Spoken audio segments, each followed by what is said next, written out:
الدموع لجماهير نادي الزمالك كان فريق كرة اليد. فريق كرة اليد في نادي الزمالك هو الوحيد اللي كان بيعمل بسمه جميله لجمهور نادي الزمالك، الوحيد اللي بيحصد بطولات في وقت الازمات، كان الوحيد اللي بيفرح الجماهير الزملكاويه والمصريه. ثالث سنه على التوالي بطوله افريقيا، ثاني سنه على التوالي بطوله السوبر، انجازات يعني اعتقد لن تتكرر تاني بالصعوبه انها تتكرر من هذا الجيل. جيل يعني انا بتصرف ان انا كنت ان انا زملكاوي، ان انا شفت الناس دي واتعاملت معاهم. جيل بيفصل تماما ما بين الماديات وما بين البطولات، ما بين المباريات الرسميه وما بين اي حاجه ماديه. جيل فعلا رجاله رجاله رجاله، يعني مهما اتكلمنا كتير مش هنعرف نوفي حقهم. يمكن مستحقات ليهم من سنه، مش من شهرين ولا ثلاثه، من سنه، ورغم كده بيكسبوا بطوله افريقيا، بيكسبوا السوبر، كل البطولات اللي بيخشوا فيها بيكسبوها، الدوري العام كل سنه على يمكن فترات كبيره جدا. فرقه عظيمه جدا جدا. كان يعني انا بتشرف ان انا معاكم النهارده بستضيف الكابتن او كابتن فريق نادي الزمالك كابتن حسن يسري. مساء الخير يا كابتن حسن. مساء الخير يا كابتن حازم. والف الف مبروك، وحاجه مشرفه لمصر. اولا يمكن دي اول بطوله بعد الثوره لمصر، بطوله كبيره.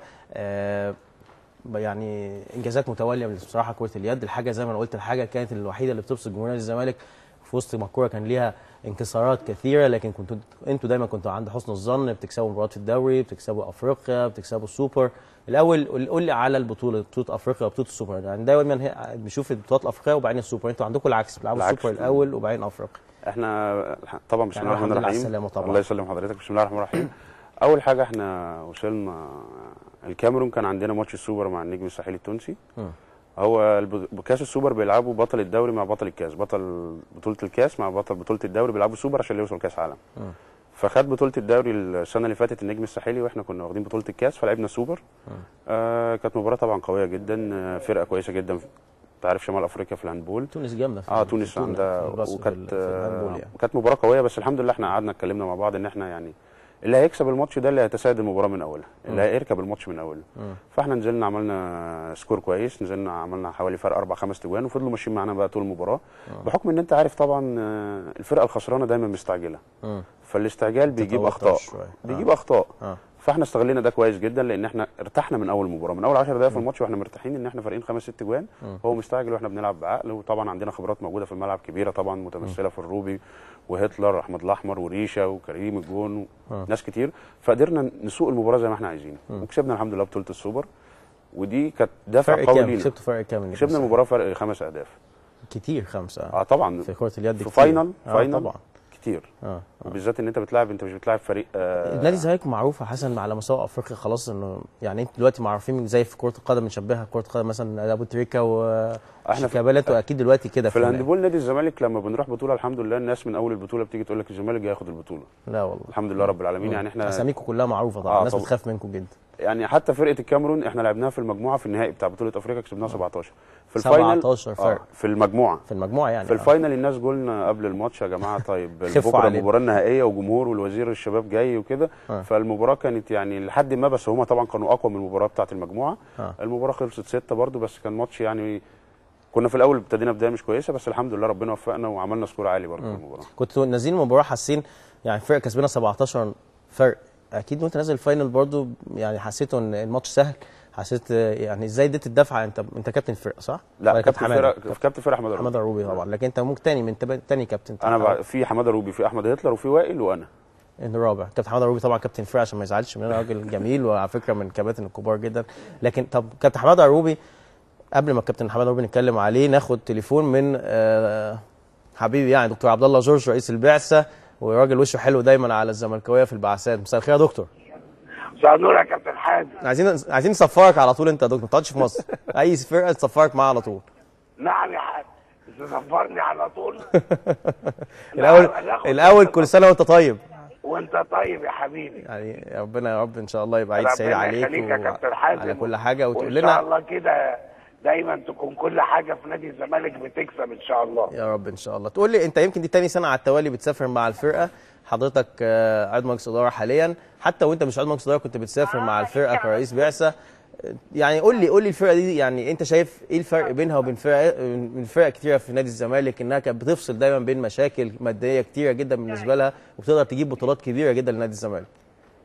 الحقيقه يعني فرقه كره اليد طول عمرها في نادي الزمالك هي الفرقه ثابته المستوى، يعني الحقيقه لما انا بعرف ان انا جاي لي سفريه مع فرقه كره اليد، ابقى مسافر وانا مطمن ان انا معايا لعيبه رجاله هتعمل اقصى ما في وسعها عشان تكسب.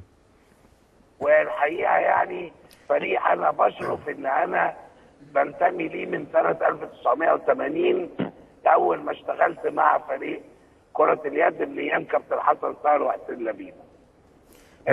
ما بيعملكش مشاكل يا دكتور عبد الله؟ واحد يجي يقول لك عايزين البوكيت ماني، عايزين المكافاه، حاجات في الكوره يعني انت عارف الكلام ده بيحصل. مش عايز اقول لك رغم ان اللعيبه بتاعه الهاندبول دي ليها فلوس كتير قوي متاخره في نادي الزمالك، انما انا في ال 17 يوم بتاعه السفريه ما جاش لعيب كلمني في موضوع فلوسهم اللي متاخره. كانوا كلهم عندهم هدف واحد، انهم يحققوا البطوله. وكانوا بيشتغلوا ويستحملوا كتير قوي. ما حدش كلمك خالص في ماديات هناك يا دكتور؟ الناس كلها مركزه في البطوله. ما حدش طلب مني ولا اتكلم في فلوس اللي متاخره ليهم، رغم ان انا عارف ان ليهم مبلغ كبير قوي متاخر. انما ما حدش في طول السفريه اتكلم في ولا مليم من الفلوس اللي ليه. علشان الولاد دي بتلعب عايزه تكسب، عايزه ترفع اسم نادي الزمالك، وبرضه بيعملوا لروحهم تاريخ. بس ولاد حريصين جدا ورجاله. يعني انا متاكد ان الاقامه اللي هم كانوا قاعدين فيها لو اي فرقه ثانيه كانت تذمرت. قصدك كوره يعني؟ فرقه كوره يعني؟ في الاقامه وفي الملعب. لو فرقه كوره قاعده معاهم كانت اتذمرت يا دكتور؟ نعم؟ لو فرقه الكوره كانت تذمرت من القعده ولا ايه؟ قصدك ايه يعني؟ اكيد. ماشي يا دكتور، بشكرك شكرا جزيلا والف الف مبروك، ودايما من نجاح الى نجاح. دكتور عبد الله جورج، يمكن كانت لقطات معانا جمهور كتير استقبلكم في المطار. بصراحه امبارح وصل لنا جمهور كويس. كنتوا حاسين كنتوا فاكرين حد يعني هيستناك، ولا حاسين دايما ان الكوره هي اللي واخده كل حاجه؟ طبعا هي الكوره، طبعا كابتن حازم عايز اقول ان الكوره كوره برده في الاول وفي الاخر. لكن احنا جمهور نادي الزمالك عودنا ان هو على طول بيستقبلنا. دي ثالث مره يستقبلونا في المطار. حتى ساعات بنيجي في اوقات متاخره بالليل، الناس بتستنانا. ودكتور عبد الله حضرتك اتكلمت في الماديات ومش الماديات، احنا بنلعب عشان يعني عارف حضرتك احنا بنحب يعني احنا بنحب اللعب قوي. انا واحد من الناس بحب الهاندبول قوي، بحبها قوي.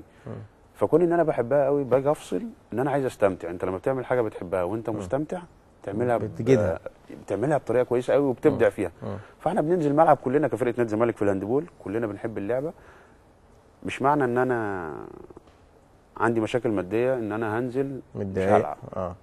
لا، الملعب ده شيء تاني، لان الحمد لله وصلنا ان احنا اسماء كويسه في الهاندبول، فبننزل نحافظ على ده، بننزل نحافظ على اسم نادينا، بننزل نحافظ على جمهورنا. الجمهور ذنبه ايه دلوقتي؟ ان هو يعني انا في ايدي ان انا ابسطه وافرحه، وفي ايدي ان انا ازعله عشان انا ما خدتش مادياتي. لا، انا ان شاء الله هحاول ان انا ابسطه وافرحه عشان انا كمان ابقى مبسوط. بس على فكره اقول لك حاجه برضه، الكلام ده كويس حسن، لكن في الرياضه عامه في ناس بتتكلم عايز فلوس، عايز العب، برضه اهل بيتك محتاجين فلوس. كابتن الفرقه حماده الروبي، هتلر، او من انتم من كباتن الفرقه ليكوا دور اكيد انك تهدوا الناس الصغيرين. برضه الصغير مش فاهم، متحمس، لا انا مش هلعب، انا كفايه زهق. بتتكلموا بتعملوا ايه في الكلام ده؟ هو الصغير عامه بياخد انطباعه من اللعيب الكبير، بيشوف اللعيب الكبير بيعمل ايه بيعمل زيه.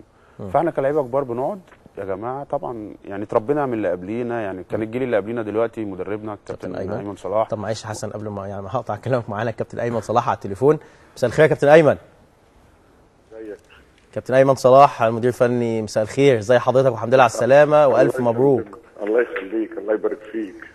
كابتن ايمن، يعني تقول لي كده مشوار البطوله، اصعب ماتشات قابلتك في البطوله، حتى ماتش السوبر، حسيت ان البطوله قريبه ليك او بعيده عنك؟ تقول لي كده اجواء البطوله كانت عامله ازاي مع حضرتك يا كابتن ايمن؟ والله بص يا كابتن حازم، انت مش غريب على النادي، وحضرتك كنت عضو مجلس اداره، وانت عارف الظروف اللي كان فيها النادي الفتره اللي فاتت تغيير مدربين قبل حضرتك ما تيجي، كان في يعني في فعلا مشاكل كان كتيره في الفرقه. ومشاكل اللعيبه، واللعيبه كانت عايزه تمشي. وبصراحه يعني اذا كان في حد يستحق الاشاده بالنصر ده، هو فعلا مجموعه اللعيبه اللي تكاتف الثاني عشان ترجع فرقه اليد وتحافظ على البطولات بتاعتها. والدروب اللي حصل ده يعتبر ان هو هفوه او سقطه ملهاش مبرر. وهم الناس بصراحه يعني بغض النظر عن المواقف ولا حاجه بيبانوا في البطولات.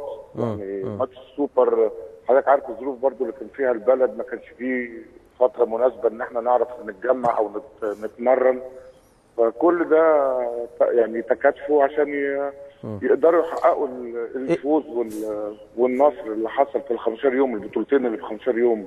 في ماتش يا كابتن ايمن حسيت ان هو صعب، حسيت ان الزمالك ممكن يخسر فيه، ولا حسيت من اول بطوله ان لا فرقه الزمالك هي اقوى فرقه في البطوله وهي فعلا اللي هتاخد البطوله؟ يعني بغض النظر عن البطوله، احنا كنا رايحين الهدف الاساسي بتاعنا كان فريق النجم الساحلي اللي هو كان ماتش سوبر، خصوصا ان احنا اتقابلنا معاهم في مطار المغرب وركبوا معانا من المغرب للكاميرون، ولقينا الاعلام والصحافه والقنوات التلفزيونيه كانت بتطاردهم وبتلاحقهم، وكانوا جايين هم يحتفلوا. فمن اللحظه دي الناس حست بمدى اهميه المباراه واهميه البطوله. بس بصراحه يعني اللعيبه ما ادوش فرصه لاي حد ان هو يبقى له ان الزمالك يبقى مطمع لاي حد، ان احنا كنا من اول المباريات بما فيها مباراه تونس احنا كنا ليدنج 5 و6 و7 اهداف. فالحمد لله يعني ما جالناش كلنا الاحساس ده، مش انا لوحدي يعني. بشكر حضرتك كابتن ايمن صلاح المدير الفني لنادي الزمالك، ودايما من انتصار الى انتصار كابتن ايمن، وبالتوفيق والف الف مبروك. اكمل كلامي معاك، يعني لسه كنا بنتكلم على كابتن ايمن صلاح وان هو بيتكلم معاكم او هو الكبير عندكم. هو كابتن ايمن صلاح طبعا من الناس اللي عملت لنادي الزمالك كحارس مرمى طبعا واللعيبه نادي الزمالك. يعني كابتن ايمن مشهور طبعا معانا برجولته وجدعنته معانا كلعيبه، فاحنا حبينا ان احنا نعمل حاجه برضو للكابتن ايمن صلاح. يعني انا بتكلم عن نفسي كحسن، معاكم مع الكابتن ايمن. انا بتكلم كان نفسي على حسن. انا الحمد لله قدرت ارد الكابتن ايمن صلاح الجميل اللي هو عمله معايا مثلا على مدار 10 سنين في نادي الزمالك بلعب معاه، او عمري في نادي الزمالك. ان انا قدرت الحمد لله رب العالمين من ضمن اللعيبه اللي قدرت ان هي ترفعه كاس افريقيا كبطل افريقيا وبطل السوبر الافريقي، وان شاء الله يكون موجود في كاس عالم. لان يعني كابتن ايمن صلاح ليه معزه عندنا خاصه من ايام ما كان بيلعب هو وكابتن حسام غريب بالظبط. فطبعا انا من برنامج حضرتك ببارك للكابتن ايمن كمدير فني، وببارك له كصاحب في نفس الوقت ان الحمد لله قدرنا يعني العلاقه بينكم صحاب مش مدرب ولاعيب كوره ولاعيب يد. كابتن ايمن صلاح علاقتنا بيه كده من ايام ما كان بيلعب. حتى يعني انا صادفني مشاكل كتير في حياتي في الهاندبول، كنت بلجأ لكابتن ايمن صلاح، كابتن حسام غريب، دول الناس كبار بتوعنا. بعد كده في الكابتن حسين لبيب كبير برضه يعني هي كده الهاندبول مدرسه في نادي الزمالك. نادي الزمالك دايما فعلا بيطلع عمالقه في كره الهاندبول. يعني يمكن انت واحمد الاحمر يعني دلوقتي من ابرز الاسامي المتواجده في مصر او في منتخب مصر عامه وفي نادي الزمالك. في اسامي طبعا كتيره، في احمد محمد ممدوح، يعني في اسامي طالعه كمان جديده. ده يعني تقول لي برضو الالقاب اللي انت يعني حسن خدتوها في نادي الزمالك، كم كاس، كم افريقيا، كم دوري في الفترات اللي فاتت، في ال5 سنين اللي فاتوا مثلا؟ يعني الكاس ده كم مره في نادي الزمالك؟ ده ثالث مره يخش نادي الزمالك. كده كاس ايوه كده نشوف متتالي ثالث بطوله متتاليه. بيستنى عندكم في الزمالك ده خلاص، ده كده من حق زي الكوره زي الكوره. بطوله السوبر خدتها مع نادي الزمالك، يعني هي اتعملت 3 مرات اللي افتكره. خدتها 2002 مع نادي الزمالك والسنه اللي فاتت والسنه دي 3 مرات. 3 مرات الحمد لله. كم دوري مثلا من سنه 2000 ل 2011 او 2000 من ساعه ما انت ابتديت تلعب مثلا؟ انا يعني انتقلت لنادي الزمالك سنه 2000. يعني اعتقد اني في 11 سنه. اقول لحضرتك حاجه، هو كان في بس نظام في الاتحاد المصري لكره اليد هو ده اللي كان بيعطل لنا موضوع الدوري المرتبط. لكن انا مش هيقل عن 5 دوري مع نادي الزمالك في الفتره اللي فاتت. كان في عندنا دوري وكاس وحاجه زي السوبر المصري. السوبر المصري حوالي 3-4 مرات، الكاس 3-4 مرات. فالحمد لله اخر سنين انتوا دايما مستحوذين على البطولات كلها في مصر وداخل مصر عربيه مع نادي الزمالك في اول 2002 الحمد لله. يعني حاجات مميزه جدا. طيب معانا برضو مدير الفريق كابتن حماده عبد الباري. مساء الخير يا كابتن حماده. اهلا وسهلا. ازيك يا كابتن حازم؟ عامل ايه يا كابتن حماده؟ نايم ولا ايه؟ والله وحشني يا كابتن حازم، وحشني والله. تعبان من السفريه يا كابتن حماده، مشوار طويل. ايه؟ ازي حضرتك والف مبروك. الله يبارك فيك يا كابتن، الله يبارك فيك يا كابتن. يعني كلمنا برضو على الاجواء البطوله. يمكن بطولات افريقيا صعبه جدا في التنقلات، في الحجز، في الحجوزات، في الملاعب. كنت بتعمل حاجات ازاي؟ انت المسؤول عن الكلام ده كله كابتن حماده. والله يا كابتن حازم يعني الواحد واخد على الحاجات دي